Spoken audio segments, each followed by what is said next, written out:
Hello student, welcome back academic arcade. तो यहाँ पर आज हमारा एक क्वेश्चंस है, नेक्स्ट टॉपिक्स मान कह सकते हैं।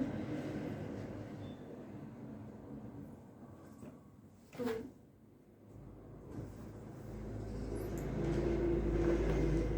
ये टॉपिक है हमारा वृद्धि और विकास को प्रभावित करने वाले कारक। ठीक है, पेपर है सेकंड और यूनिट फर्स्ट है वृद्धि और विकास, और फर्स्ट पेपर है बीएड फर्स्ट सेमेस्टर का। ठीक है, अब इसको प्रभावित करने वाले मुख्य कारक क्या है, इनके निम्नलिखित मुख्य कारक हैं। तो कारक क्या है, देखिए स्टूडेंट, प्रभावित करने वाले कारक क्या हैं। सबसे पहले तो क्या है, ग्रंथियों का स्राव। क्या हो जाएगा, ग्रंथियों का स्राव। पोषण, सेकंड हो जाएगा पोषण। ठीक है, ग्रंथियों का स्राव और पोषण। नेक्स्ट पॉइंट, शुद्ध वायु। शुद्ध वायु और वातावरण। क्या हो जाएगा, वातावरण। शुद्ध वायु और वातावरण। चोट और रोग। क्या है, चोट और रोग। ठीक है, नेक्स्ट कारक हो जाएगा इसका बुद्धि। क्या हो जाएगा, इंटेलिजेंस, बुद्धि। इससे नेक्स्ट हो जाएगा प्रजाति। क्या हो जाएगा, जाति। और लिंग भेदभाव। लिंग भेदभाव। ठीक है, लिंग भेदभाव। और नेक्स्ट यहाँ लिख सकते हैं हम परिवार की स्थिति। क्या हो जाएगी, परिवार की स्थिति। नेक्स्ट पॉइंट है परिवार की स्थिति। नेक्स्ट पॉइंट है संस्कृति, कल्चर। ठीक है, तो ये हमारे यहाँ पॉइंट, इनको क्या है, विकास को प्रभावित करने वाले ये मुख्य कारक हैं। तो स्टूडेंट, विकास को प्रभावित करने वाले मुख्य कारक क्या क्या हैं, तो देखिए। ठीक है स्टूडेंट, क्या है, सबसे पहले परिवार की स्थिति, ग्रंथि स्राव और संस्कृति, पोषण और शुद्ध वायु और रोग। तो इसमें परिवार की स्थिति क्या मैटर करती है, फैमिली क्या मैटर करती है। देखो फैमिली का क्या मीन्स है इसमें।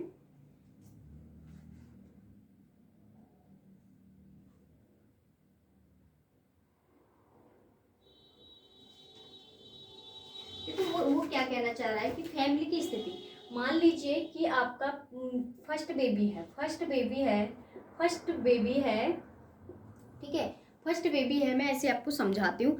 फर्स्ट बेबी जो है आपका, उसका जो विकास है, आपको बहुत सारे चरणों से उसमें गुजरना पड़ा होगा, है ना। और बहुत सारी चीज़ें उसके सामने नई नई हुई होंगी और नई आपके सामने भी आई होंगी, और आपको समझने में भी काफ़ी टाइम लगा होगा। आपकी परिवार की स्थिति से के हिसाब से आपने उसको विकसित किया होगा, विकास हुआ होगा उसका। क्योंकि बहुत सारी चीज़ें होती हैं जो नई होती है। फर्स्ट बेबी में क्या हो जाता है कि बहुत सारी चीज़ें हैं, नहीं सीखता बच्चा, देरी से भी सीखता है और जल्दी भी। परंतु जब आपका सेकंड या थर्ड या फोर्थ, जो भी आपके बच्चे हैं, उनसे बड़े छोटे बच्चे हैं, छोटे बच्चे क्या है, बड़े बच्चे को देख के अनुकरण करना, और उनको जैसे वो खाते हैं, जैसे वो पीते हैं, उनको देखकर, उनकी एक्टिविटी देखकर वो बच्चा जल्दी क्या करता है, सीखता है। क्या करता है, जल्दी सीखता है। तो इसको हम बोलेंगे परिवार की स्थिति पर डिपेंड होता है कि बच्चा कैसे रह रहा है, कैसे परिवार में बड़ा है, और सबसे बड़ा है तो बच्चा क्या कर रहा है, और सबसे छोटा है तो कैसे सीख रहा है। सबसे छोटे बच्चे के साथ आपको इतनी मेहनत, छोटे बच्चे के साथ इतनी मेहनत नहीं करनी पड़ेगी जितने बच्चे के बड़े बच्चे के पास, पहले बच्चे के पास। अगर आपकी फैमिली का दूसरा बच्चा है तो वो क्या है, पहले बच्चे को देख के ही वो सीखना, बोलना, चलना और अनुकरण करना सीख जाएगा, है ना। तो ये तो हो गई आपकी परिवार। ग्रंथिल स्राव क्या होते हैं स्टूडेंट, ग्रंथिल स्राव क्या होते हैं, ग्लैंड सेक्रेशन क्या होता है। इसमें क्या होता है कि बच्चे का, बालक हो या बालिका, बालक हो या बालिका, कुछ एज या आप मान लीजिए जो किशोरावस्था है,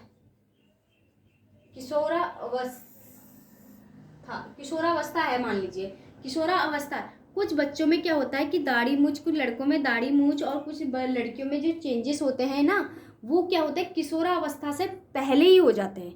क्या होते हैं, किशोरावस्था से पहले ही वो कुछ चेंजेस हो जाते हैं, है ना। क्यों? क्योंकि उनके अंदर क्या होता है, ग्रंथि हार्मोन जो सेक्रेशन होता है। जैसे मान लीजिए आपके उसमें गले के अंदर कौन सी हमारी ग्लैंड है, थायराइड ग्लैंड है। तो मान लीजिए आप लोग कि ऐसे कई सारे हमारी बॉडी के हार्मोन हैं कि जो कि बॉडी में कुछ हार्मोन तो जल्दी रिलीज होते हैं और कुछ ज़्यादा मात्रा में रिलीज होते हैं, कुछ वो कम मात्रा में रिलीज होते हैं। तो क्या होता है, किशोरावस्था, कुछ बच्चों में चेंजेस, परिवर्तन कैसे आ जाते हैं, चेंजेस कैसे आ जाते हैं कि उनको समय से पहले, किशोरावस्था से समय से पहले ही उसके अंदर चेंजेस आ जाते हैं, है ना।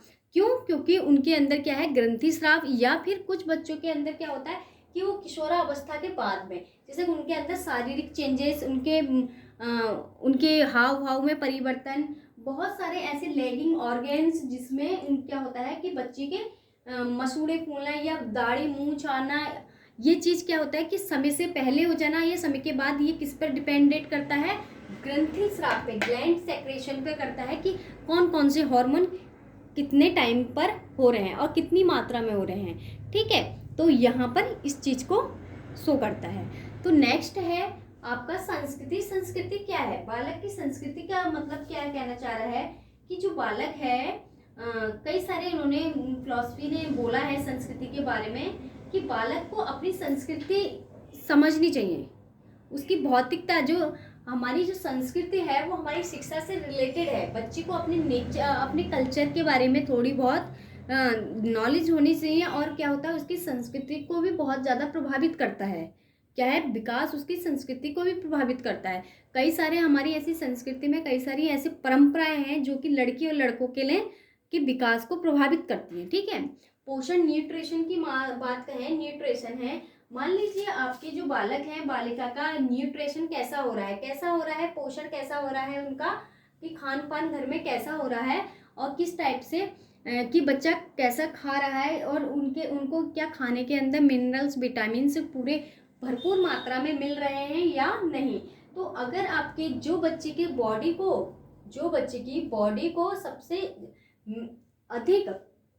सबसे अधिक इम्पोर्टेंट है, अगर बॉडी में बच्चे को मिल रहा है समय के अनुसार, तो उसका विकास, उसकी ग्रोथ अच्छे से रहेगा।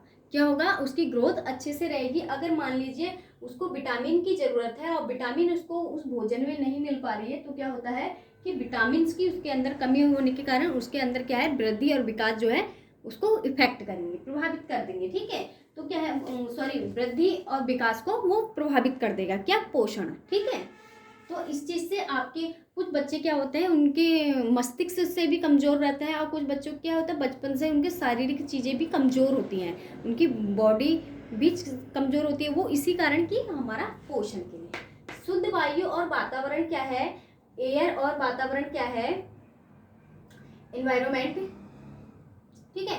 एनवायरमेंट और वातावरण की बात की जाए तो एनवायरमेंट और वातावरण क्या कहता है कि अगर छोटी आयु में बच्चे की जो छोटी उम्र है और बच्चे को क्या हो, शुद्ध वायु और सूर्य का प्रकाश प्रॉपर ढंग से मिले, तो उसके बॉडी का क्या होता है, चेंजेस काफ़ी ज़्यादा। आपको ये पता है कई सारी बीमारियां जो होती है, पीलिया जब छोटे बच्चे को होता है तो उसको क्या कहा जाता है कि शुद्ध सूर्य का प्रकाश, मतलब उसे शुद्ध वातावरण और सूर्य का प्रकाश उसको चाहिए, तब जाके, क्योंकि वो बच्चा की जब दुनिया में न्यू बॉर्न बेबी जब दुनिया में आता है तो उसकी बॉडी क्या होती है, सेंसिटिव होती है, वातावरण में इतनी ज़्यादा नहीं, क्योंकि वो नया नया आया होता है। तो उसको क्या है, वो कंडीशन मिलनी चाहिए, शुद्ध वायु और वातावरण मिलना चाहिए, सूर्य का प्रकाश मिलना चाहिए, जिससे कि उसका ग्रोथ हो सके और उसकी जो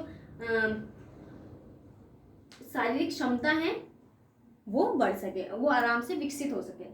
रोग और चोट का क्या मीन्स है, रोग और चोट क्या कहना चाह रहे हैं कि इसके अंदर क्या है, कभी रोग और चोट बालक बालिका को प्रभावित करते हैं। कैसे करते हैं स्टूडेंट प्रभावित, कि बालक के जो गर्भधान, मतलब माता के जो गर्भ से में होता है जब बच्चा, तो माता अगर जो भी जैसा भी माता अगर जब चोट के लिए और रोग के लिए क्या है, माता अगर जैसा खान पान खाएगी, जैसा खान पान माता का होगा तो वैसे ही बच्चे को लगेगा। क्यों? जब वो गर्भ से होता है तो वो क्या होता है, गर्भ में होता है तो क्या होता है, जो माँ खाती है, जिस तरह से माँ खाती है उसी तरह से बच्चे के भी पोषण होता है। ठीक है, तो इसी तरह से आप मान लीजिए क्या कि अगर किसी के शरीर में, किसी के सर में कोई गंभीर चोट लगी है तो क्या करता है, उसके विकास को, उसके मस्तिष्क को क्या करेगा, वो प्रभावित करेगा। ठीक है, बुद्धि मतलब इंटेलिजेंट क्या कहलाता है, इंटेलिजेंस क्या होता है कि अधिकतम बालक बालिकाओं की जो बुद्धि होती है वो अत्यधिक विकसित होती है। कुछ कहते हैं ना कि गॉड गिफ्ट है इस बच्चे को, कि देखते ही उसको याद, और उसकी कैचिंग पावर भी बहुत अधिक। कुछ बच्चे क्या होते हैं, जैसे कई स्कूल में, विद्यालय में ही मान लीजिए, कुछ बच्चों को क्या होता है कि क्लास में बहुत जल्दी समझ आ जाता है, और कुछ बच्चे क्या होते हैं वो धीरे धीरे सीखते हैं। कुछ बच्चे होते हैं तीव्र बुद्धि के, कुछ मंद बुद्धि के। जैसे कि क्या होता है, कुछ बच्चों को तो देख के अच्छे से समझ आ जाता है, कुछ बच्चों को बहुत ज़्यादा अच्छे से समझाना पड़ता है। तो बुद्धि में भी काफ़ी ज़्यादा चेंजेस, डिफरेंस देखने को मिलते हैं बच्चों में। और टर्मन ने भी बुद्धि का सिद्धांत जो दिया था, उसमें आपने बुद्धि के सिद्धांत में उन्होंने बताया था कि बालक की जो बुद्धि है वो कब कब कौन कौन से स्टेज में अच्छे से होती है विकसित। तो ये भी खान पान पे बहुत ज़्यादा, ये भी क्या है, हमारे विकास को प्रभावित करता है। प्रजाति मतलब क्या है, कास्ट का प्रजाति क्या है, बालक बालिकाओं में जो बालक बालिकाएं हैं जिनके लिए हम कह रहे हैं, वो ये विकास को प्रभावित करता है। जैसे कि मान लीजिए कि प्रजाति के लिए भूमध्य सागर की साइड चले जाइए आप, है ना, भूमध्य सागर की साइड चले जाइए तो वहाँ के जो बालक बालिकाओं का जो शरीर होता है ना, वो यूरोपीय साइड के बच्चों का से बहुत जल्दी विकसित होता है। क्या होता है, बहुत जल्दी विकसित होता है उनकी अपेक्षा। वो क्या है, उसका नेचर और प्रजाति मतलब प्रजाति का ही इफेक्ट है। और उनके अंदर क्या होती है, मैच्योर मतलब परिपक्वता भी बहुत जल्दी से आती है। ठीक है, तो यहाँ इस टॉपिक्स को हमने लिंग भेदभाव की बात की जाए, लिंग भेदभाव, जैसे कि आपने देखा होगा लिंग भेदभाव में ही बालिकाओं के बहुत ज़्यादा और बालकों को इफेक्ट पड़ता है। कैसे करते हैं, जैसे बालक बालिका, इससे क्या है, जन्म से जब बालक बालिका होते हैं ना, वो कुछ बड़े होते हैं, जैसे जैसे वो बड़े होते जाते हैं, अपेक्षाकृत जैसे जैसे बालिकाएं जो होती हैं वो बालक से पहले बड़ी होती हैं। याद रखना, जो बालक बालिकाएं होती हैं उनकी ग्रोथ स्पीडली होती है बालकों के अपेक्षा। ठीक है, बालकों की अपेक्षा। आपने देखा होगा कि किशोर बच्चे के, जब बच्चा, मैंने आपको स्टेज में पढ़ाया था, जब बच्चा क्या होता है 14 से 2 ईयर के बीच में होता है, तो बच्चे की जो ग्रोथ होती है बहुत तेजी से रैपिडली होती है। और जब बच्चा उससे ऊपर जाता है तो थोड़ी देर मंद हो जाती है। फिर उसके बाद किशोरावस्था में स्पीड क्या हो जाती है, बहुत तेजी से हो जाती है स्पीड। ठीक है, तो इसके लिए क्या हो जाता है कि आपने कई सारी परंपराएं भी देखी हुई, लड़के लड़कियों में भेदभाव भी कई सारे होते हैं ना। तो उस तरह से आप लोग इस क्लास को देखिएगा और कंप्लीट, ये टॉपिक्स यहाँ कंप्लीट होता है। Thank you so much.